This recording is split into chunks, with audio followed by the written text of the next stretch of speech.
It all started with a dream that we shared, or at least I thought we did. When my wife and I first got married, everything seemed perfect. We were young, hopeful, and eager to build a life together. The idea of having children was always at the forefront of our conversations. She would spend hours scrolling through baby clothes online, imagining names for our future kids, and talking about how we decorate their rooms. It felt like this unbreakable bond between us, something that made me believe we were truly meant to be. But dreams can shatter in ways you never expect. After months of trying to conceive without success, we visited a doctor who delivered devastating news. It was me. My chances of fathering a child naturally were slim to none. That moment felt like the ground beneath me had crumbled. All those plans we had built together suddenly vanished into thin air. I felt worthless, broken, as if I had failed her before we even began. At first, she seemed supportive, or so I wanted to believe. She told me it didn't matter, that we could still have a happy life together without kids. But there was something off about the way she said it, almost too quickly, as if she were trying to convince herself more than me. And then the change began. Slowly but surely, the warmth in her eyes faded.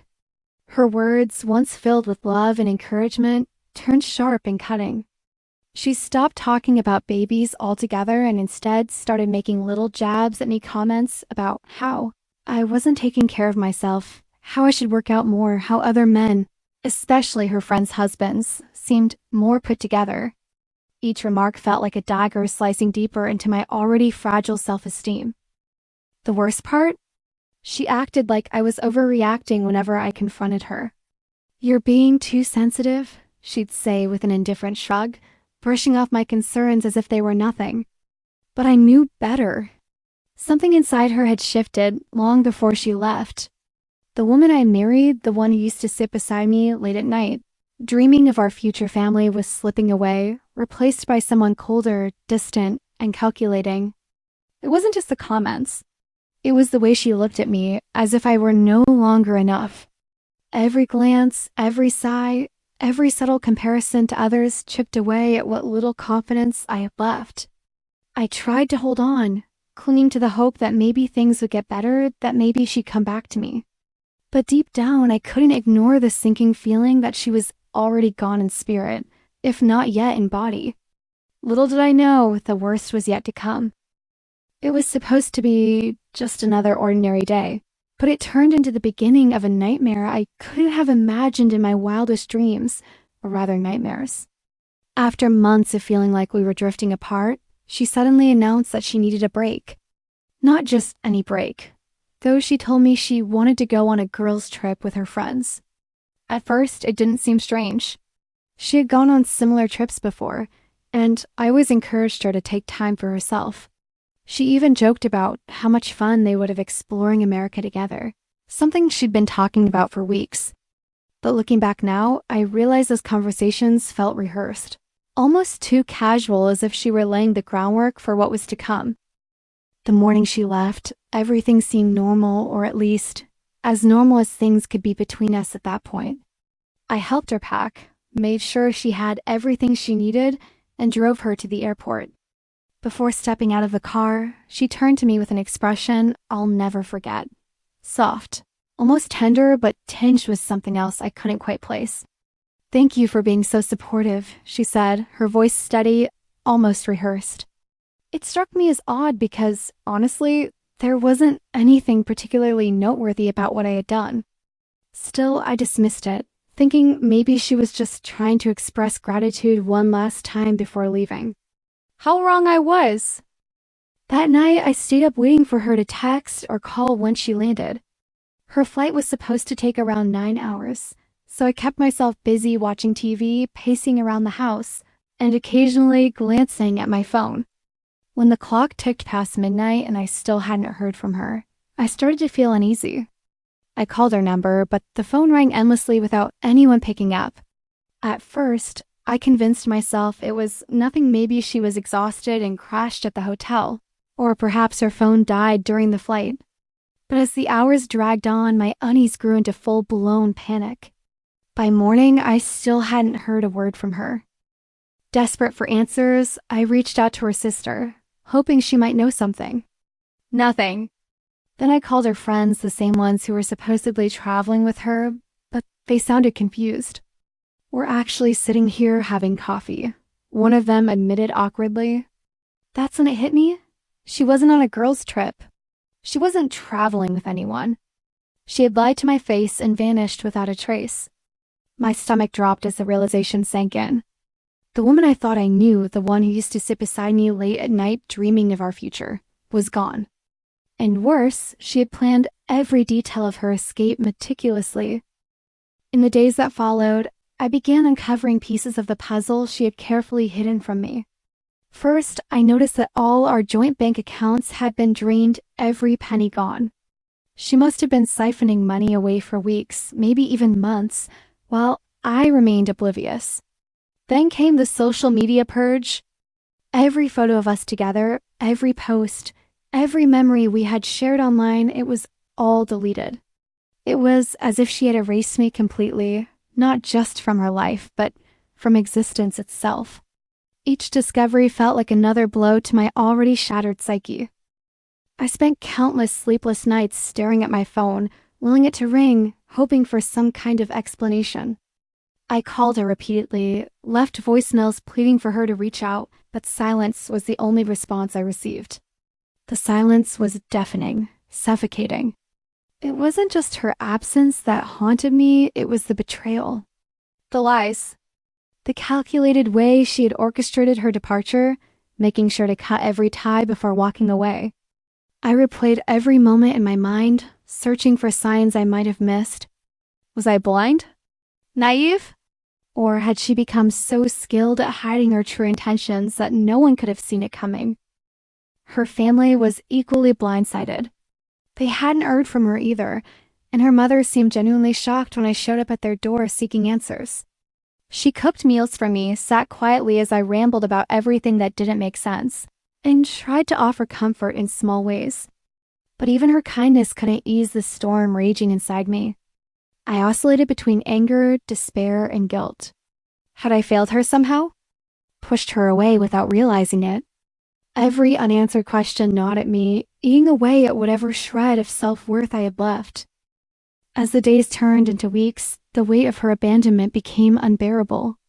I stopped sleeping, stopped eating, stopped functioning altogether. Work suffered, friendship strained, and I withdrew into myself, unable to face the world.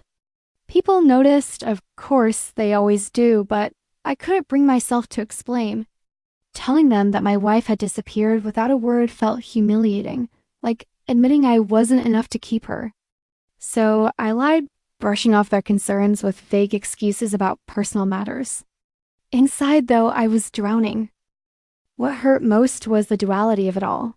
The stark contrast between the woman I married and the stranger who had walked out on me. The coldness, the distance, the subtle jabs about my appearance and health, it all made sense now. She hadn't been happy for a long time, and instead of confronting the issues head-on, she chose to leave, to vanish, to erase me entirely. And as I sat alone in the quiet of my home, surrounded by memories of a life that no longer existed, I realized something terrifying. I didn't recognize myself anymore. Somewhere along the way, I had lost pieces of who I was, buried under the weight of trying to hold our crumbling marriage together. Now, with her gone, I was left to pick up the fragments, not just of my life, but of my identity. The days following her disappearance felt like an endless abyss, a void so vast and suffocating that I couldn't see a way out. Her sudden vanishing act wasn't just the loss of a partner, it was the unraveling of my entire world. Every corner of our home seemed to echo with her absence, every room heavy with memories I could no longer bear to face. But what made it worse was the judgment, the relentless scrutiny from everyone around me. It wasn't enough that she had left without explanation. Now I was expected to defend myself against accusations I didn't even understand. At first, her family bombarded me with questions. Her mother called daily, her voice trembling between concern and thinly veiled accusation. "What did you do?" she would ask, as if my actions or inactions were solely responsible for driving her daughter away. Each call felt like another layer of guilt being piled onto my already fragile psyche. Her father, once cordial, became cold and distant, barely able to look at me when we crossed paths. They treated me like some kind of monster, someone who had failed their daughter in ways they couldn't comprehend. The irony? I didn't know any more than they did about why she left. Yet, somehow, I was the one on trial. Friends weren't much better. At first, they tried to console me, offering hollow platitudes like, she'd come back, or maybe she just needs time. But as weeks turned into months, their sympathy morphed into suspicion. Conversations grew awkward, strained. Some stopped inviting me to gatherings altogether, whispering behind my back about how something must have happened for her to leave so abruptly. Even my closest friends began tiptoeing around me, unsure whether I was stable enough to handle normal conversation. Their pity only deepened my despair, making me feel like a pariah in my own life. Work, which had always been my sanctuary, quickly became another battlefield. My performance plummeted. Sleepless nights bled into groggy mornings, and I found myself staring blankly at spreadsheets, unable to focus. Deadlines slipped through my fingers, emails went unanswered, and meetings devolved into embarrassing silences where colleagues exchanged knowing glances. Rumors spread like wildfire. "He's not right," they whispered. "Something's wrong with him." No one dared confront me directly, but the distance between us widened with each passing day. Colleagues who used to greet me warmly now avoided eye contact, treating me like a ticking time bomb ready to explode. The physical toll was unbearable. I lost weight rapidly, my clothes hanging loosely off my frame. Dark circles under my eyes became permanent fixtures, reminders of countless sleepless nights spent replaying every moment of our marriage in excruciating detail. Was there something I missed? A sign I ignored? A word I shouldn't have said? The questions haunted me, gnawing at whatever remained of my sanity. Meals tasted like ash, showers felt pointless, and even breathing required effort. Everything hurt all the time. But perhaps the cruelest blow came during family gatherings. Holidays, once filled with laughter and warmth, transformed into tense interrogations. Relatives I hadn't seen in years suddenly appeared, armed with probing questions and unsolicited advice. "Did you two fight often?" One aunt asked, her tone dripping with insinuation. Another chimed in, "You should have been more attentive. Women need attention, you know?" Each comment sliced deeper, leaving me raw and exposed. I wanted to scream, to tell them all how unfair it was to blame me for something I didn't cause, but I couldn't find the words. Instead, I sat silently, nodding along as if agreeing with their verdict. Even strangers got involved. Neighbors, grocery clerks, former coworkers, anyone who knew we were married seemed determined to weigh in. "How's married life treating you?" They'd ask innocently, oblivious to the knife twisting in my chest. I forced smiles, muttered vague responses, and retreated further into myself. Every interaction felt like pulling off a scab, reopening wounds that never had a chance to heal. As the isolation grew, so did the despair. I oscillated between rage and numbness, lashing out at invisible enemies before collapsing into tears. There were nights when I considered reaching out to anyone, but pride kept me silent. Admitting weakness felt like admitting defeat, and I refused to give anyone the satisfaction of seeing me break. So I endured alone, carrying the weight of her abandonment and the collective judgment of those around me. It wasn't until I hit rock bottom that I realized I couldn't keep going like this. Therapy became my lifeline, a place where I could unburden myself without fear of judgment. Slowly, painfully, I began piecing together fragments of my shattered identity. But even then, the scars remained a constant reminder of the storm I had survived. And though I eventually rebuilt my life, the memory of those dark days lingered, shaping me into someone stronger, fiercer, and infinitely more resilient. The months that followed her disappearance were some of the darkest days I've ever endured, but they also became the turning point moment when I realized I had two choices: crumble under the weight of betrayal or rise from the ashes stronger than before. Therapy was my lifeline, a place where I could untangle the mess of emotions swirling inside me without fear of judgment. At first, Sitting in that small, dimly lit room with a stranger felt unnatural. How could talking to someone who didn't know us, didn't know her, possibly help? But as weeks turned into months, something remarkable happened. The fog began to lift, and for the first time since she left, I started seeing things clearly, not just what had happened between us, but who she really was. One session stands out more than any other. My therapist encouraged me to dig deeper into why I felt so blindsided by her departure. What do you think people around you knew that you didn't? She asked gently. It was a question I hadn't considered before, and it sent me spiraling down a rabbit hole of curiosity. I reached out cautiously to mutual friends, half expecting them to avoid the topic altogether. What I uncovered shattered whatever lingering hope I had of reconciling with the past. She hadn't just left. She had painted me as the villain. To our friends, she described me as distant, selfish, and incapable of meeting her emotional needs. She told our family I was indifferent to her dreams, that I refused to consider adoption or surrogacy because I didn't care about building a life with her. Each revelation hit like a sledgehammer, leaving me reeling. It wasn't just the lies themselves that hurt, it was the realization that she had manipulated everyone around me to justify her actions. For months, I had blamed myself, replaying every argument, every conversation, wondering how I had failed her. Now I understood. This wasn't about me at all. This was about her inability to face the truth, her refusal to take responsibility for her choices. And while anger burned hot within me, it fueled something else, to a fierce determination to reclaim my life. If she wanted to rewrite history, fine, but I would write my own story, one where I emerged victorious.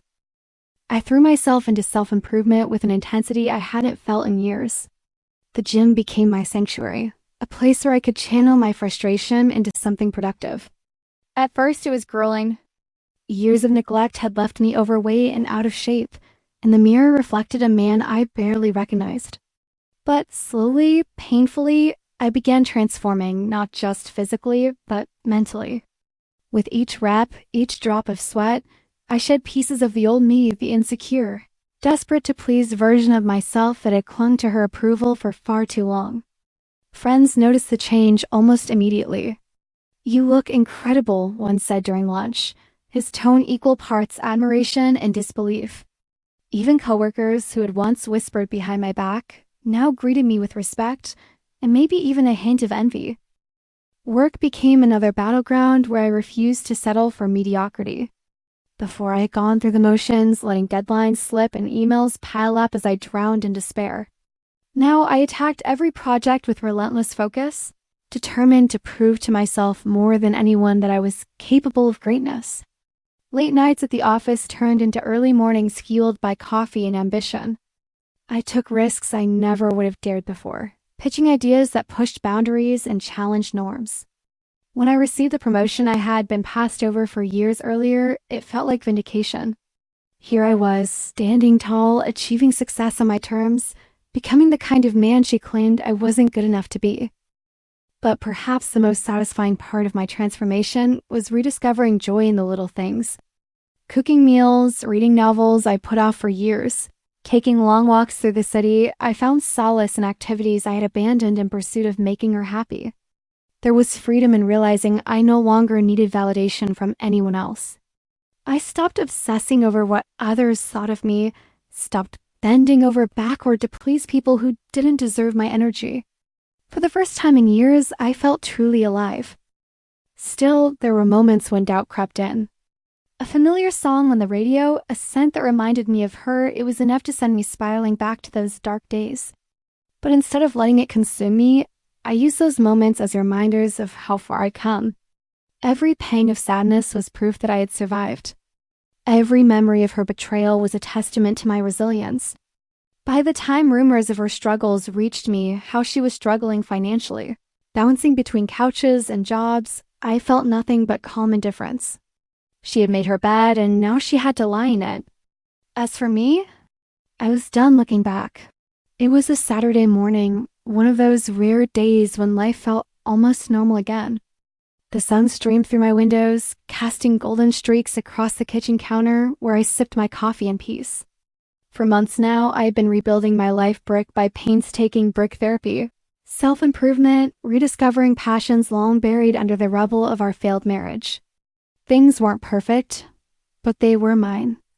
And for the first time in years, I felt like I could breathe without the weight of her shadow looming over me. That's why, when the knock came at the door, it felt like the universe itself had shifted on its axis. I opened it to find her standing there, a ghost from a past I thought I'd finally laid to rest. She looked different. Tired, maybe, or perhaps just older. But what struck me most wasn't her presence. It was the small bundle cradled in her arms. A baby! My stomach dropped as reality crashed over me like an icy wave. This wasn't some casual visit. No, this was calculated a performance staged with precision. Her eyes locked onto mine, and she smiled faintly, as if expecting me to welcome her back with open arms. "Can I come in?" she asked, her voice laced with a confidence that bordered on arrogance. "No," I replied firmly, crossing my arms over my chest. "You can stay right there and explain." I wasn't about to let her waltz back into my home, bringing all the chaos and toxicity she'd left behind. Not after everything I'd endured. Still, curiosity burned within me. What could possibly possess her to show up here, unannounced, after all these years? So I stood there, waiting, watching as she shifted uncomfortably under my gaze. She began talking, her tone shifting between desperation and defiance. "I know this might be a shock," she said, clutching the baby closer to her chest, "but I've realized my mistake. I left because I wanted something I couldn't have with you, a child. But now?" She hesitated, glancing down at the infant before meeting my eyes again. "Now I see that I threw away the best thing that ever happened to me. You. Us. This is our second chance." Her words hit me like a punch to the gut. Asterisk second chance? Did she really think showing up with a baby, a child who wasn't even mine, would magically erase everything she'd done? I stared at her, incredulous, as she continued her rehearsed monologue. "He needs a father," she insisted, her voice trembling slightly, though whether it was genuine emotion or manipulation, I couldn't tell. "And you're the only person who can give him that. We can be a family again, just the three of us." But then came the ultimatum, the moment when her carefully constructed facade cracked, revealing the true nature of her intentions. "If you don't agree to help me," she said, her tone hardening, "I'll have no choice but to take legal action. You owe it to him. To both of us." The audacity of her statement left me speechless. Legal action? Against me? For a child I didn't father, for a situation I hadn't created. It was absurd, laughable even, yet the gravity of her threat hung heavy in the air. For a brief moment, I considered slamming the door in her face and ending the conversation right then and there. But something inside me refused to let her win so easily. If she wanted to fight, fine. I would make sure she understood exactly how futile her efforts were. "You left me," I said, my voice steady despite the storm raging inside me. "You lied, planned your escape, and disappeared without a word. Now you think you can march back here with someone else's child and demand I fix your mess? Do you hear yourself?" She flinched, but quickly recovered, her expression morphing into one of wounded indignation. "You don't understand," she pleaded, tears welling up in her eyes. "I was lost. I made a mistake, but I'm here now trying to make things right. Don't you care about him? About giving him a stable home?" The gall of it all was staggering. She was using the child, a defenseless, innocent human being, as leverage, as a tool to guilt me into submission. Every fiber of my being screamed against it. "That baby isn't mine," I shot back, my voice rising with each word. "And neither are you. You made your choice when you walked out that door. Now you live with the consequences." Her composure shattered completely then. Tears streamed down her face as she clutched the baby tighter, her desperation palpable. "Please," she begged, her voice breaking. "Don't do this. don't punish him for my mistakes. But I wasn't falling for it. Not this time. I had spent years punishing myself for her choices, blaming myself for things I couldn't control. Those days were over. You want stability for him? I countered, my tone sharp. Then stop running. Stop manipulating. Take responsibility for your own life instead of dragging others into your chaos. She stared at me, stunned, as if she couldn't believe I had the audacity to stand my ground. But I didn't care anymore. I had fought too hard to reclaim my life to let her tear it apart again. Whatever battle she thought she was fighting, she had already lost.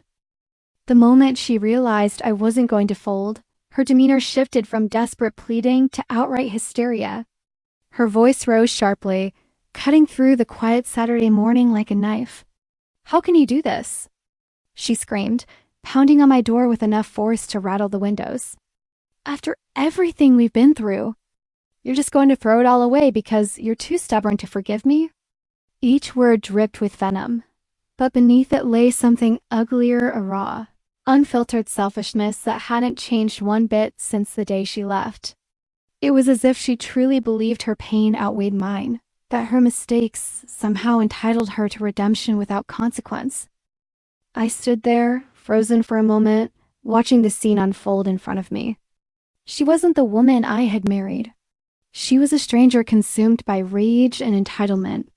The baby in her arms began to cry, startled by her sudden outburst, but she barely noticed. Her focus was entirely on me, as if I were the villain in her twisted narrative.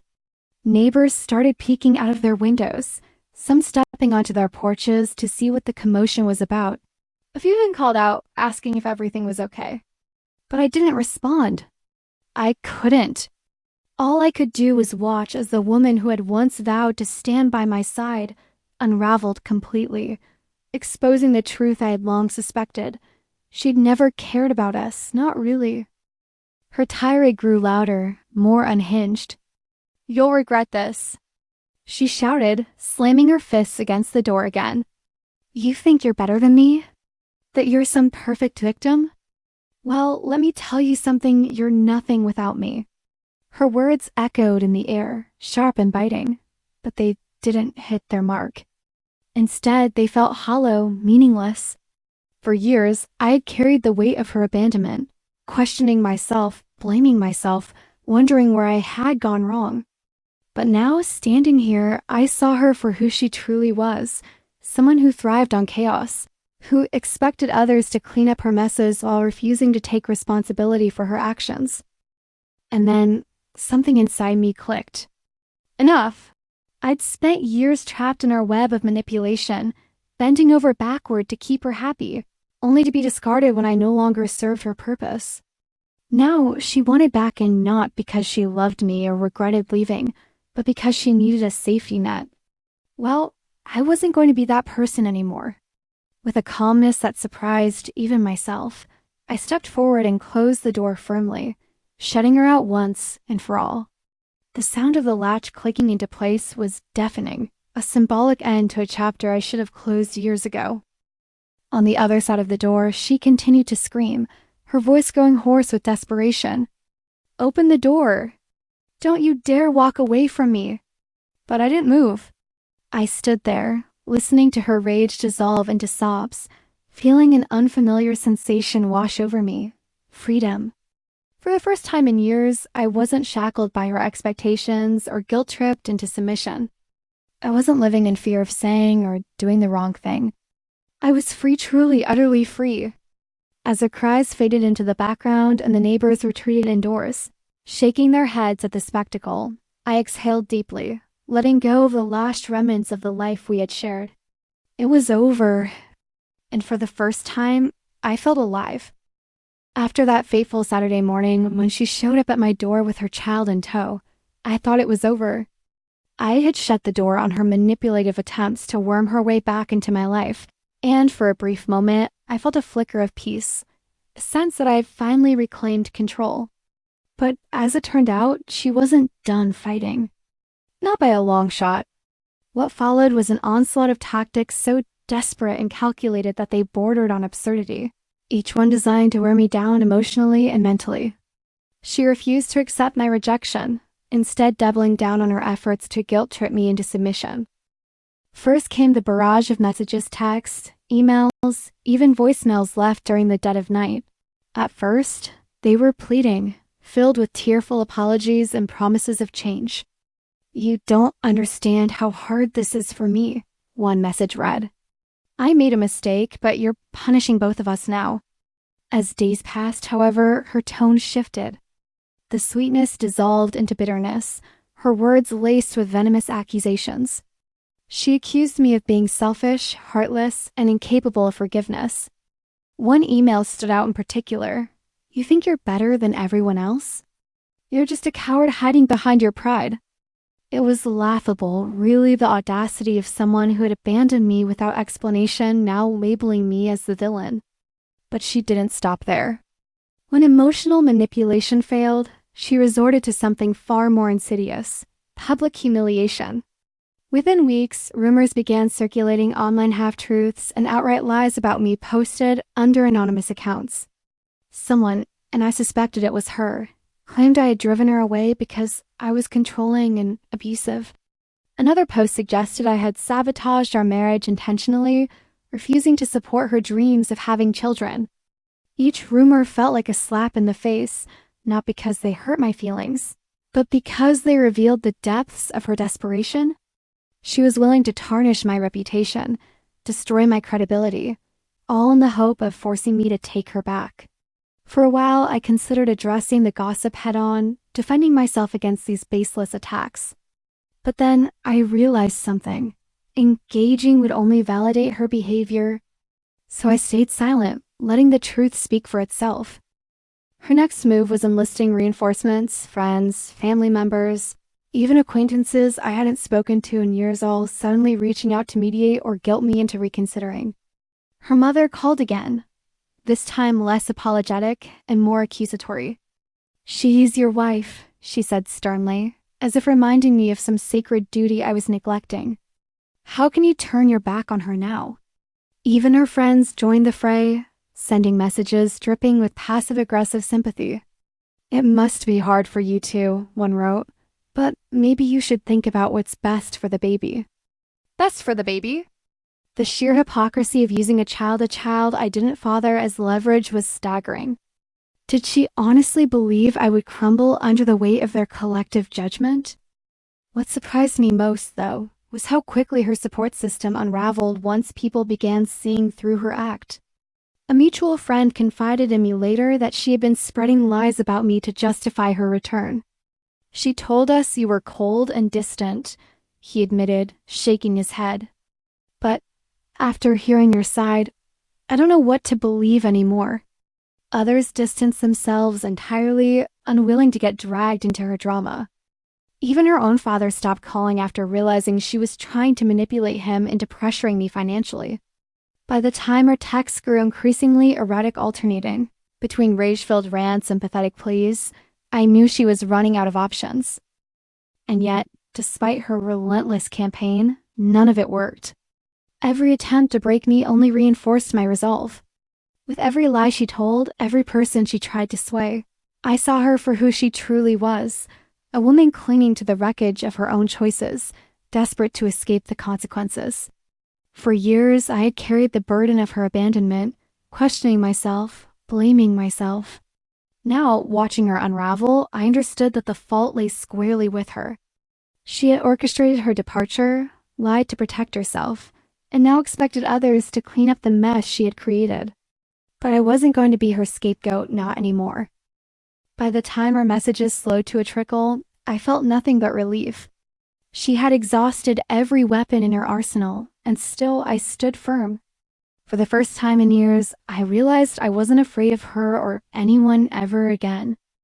Her departure that final time wasn't quiet or dignified. It was a storm of fury, frustration, and desperation. After exhausting every manipulative tactic in her arsenal, she stood there on my porch, seething with anger, hurling accusations like daggers. "You'll regret this," she spat, her voice trembling with rage. "No one will ever love you the way I did. The irony of her words struck me like lightning. Love? If this was her version of love, cold, calculating, and self-serving, I wanted no part of it. She ran it for what felt like an eternity, pacing back and forth, clutching the baby tightly as if he were both her shield and her weapon. But when she realized I wasn't going to budge, something inside her seemed to snap. With one last venomous glare, she turned and stormed off, slamming the gate behind her. For a moment, I stood frozen, listening to the echo of her footsteps fade into silence. Then, slowly, a wave of relief washed over me, a profound sense of liberation I hadn't felt in years. It was over. Truly, finally over. In the weeks that followed, news trickled in through mutual acquaintances and social media about her struggles. She had returned to her parents' house, but things weren't going well. Her mother confided in me later that they were stretched thin financially, barely able to support themselves, let alone her and the child. Friends who once rallied around her now distanced themselves, unwilling to be dragged back into the chaos she created. And the man she had left me for? He was long gone, having disappeared from her life entirely after learning of her attempts to reconcile with me. She was utterly alone, scrambling to piece together some semblance of stability while caring for a child who deserved better than the instability she could provide. Each update painted a picture of a woman drowning in the consequences of her own choices, unable or unwilling to take responsibility for the mess she had made. Meanwhile, my life took on a rhythm I hadn't known was possible. Without the shadow of her presence looming over me, I discovered a freedom so pure it almost felt surreal. I threw myself into work with renewed vigor, earning accolades and promotions that affirmed my worth in ways I never sought before. My evenings became sacred, a time for cooking meals I enjoyed, reading books I had neglected, and taking long walks under starlit skies. There was joy in the simplicity of living for myself, untethered from the weight of someone else's expectations. Even small victories, like mastering a new recipe or finishing a challenging project, filled me with pride. For the first time, I understood what it meant to truly belong to myself. But perhaps the most transformative realization was this: I had survived. Not just the heartbreak of her abandonment, but the years of questioning my value, the sleepless nights replaying our failures, the endless guilt trips she laid at my feet. I emerged stronger, wiser, and unshakably certain of one truth: I deserved better. Better than the lies, the manipulation, the emotional toll of a relationship built on imbalance. As word spread about her increasingly desperate situation, I couldn't help but feel a pang of sorrow, not for her, but for the child caught in the crossfire. Still, I refused to let guilt creep in. That chapter of my life was closed, sealed shut with the strength it took to say no. And as I looked ahead, I knew I would never look back. In the days that followed her final departure, I found myself reflecting on everything we had been through: the lies, the abandonment, the manipulation, and realized that this chapter of my life had taught me something invaluable. Sometimes, saying no is the most powerful act of self-preservation.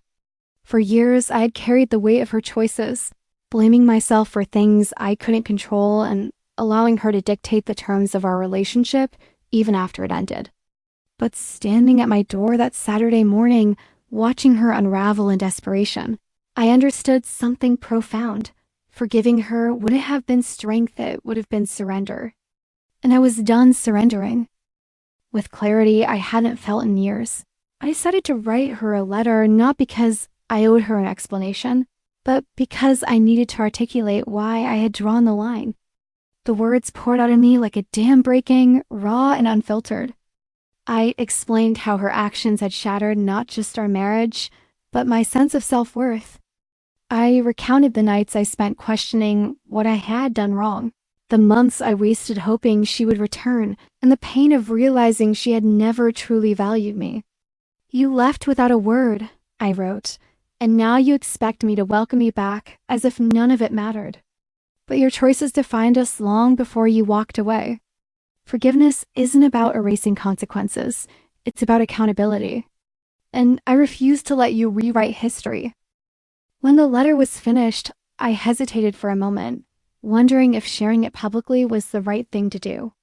But then I thought about all the people who might be struggling with similar situations, those trapped in toxic relationships, unsure of their worth or afraid to stand up for themselves. If my story could help even one person find the courage to walk away, it would be worth it. So I posted it online along with a simple message. Asterisk, sometimes love means letting go not because you don't care, but because you do. Protect yourself. You deserve better. The response was overwhelming. Within hours, the post went viral, flooding my inbox with messages from strangers who shared their own stories of heartbreak and resilience. Some thanked me for giving them the strength to leave abusive partners. Others said they finally felt seen after years of doubting themselves. One woman wrote, "Your words made me realize I'm not alone. I've been clinging to someone who doesn't value me, and now I know it's time to let go." Reading those comments filled me with a sense of purpose I hadn't expected. What started as a personal reckoning had become a beacon of hope for others. As for her, I heard through mutual acquaintances that she was furious about the letter, accusing me of airing our private matters for the world to see. But I didn't care. She had tried to paint herself as the victim, using guilt and manipulation to force me into submission. Now the truth was out there for everyone to see. It wasn't about revenge. It was about closure. For the first time since she left, I felt untethered from her grip, free to live a life defined by my values, not hers. Looking back, I realized that rejecting her wasn't just about ending a toxic relationship. It was about reclaiming myself. Love shouldn't cost you your dignity, and forgiveness shouldn't come at the expense of your peace. By choosing to walk away, I didn't just survive, I thrived. And maybe, just maybe, my story will remind someone else that they can too.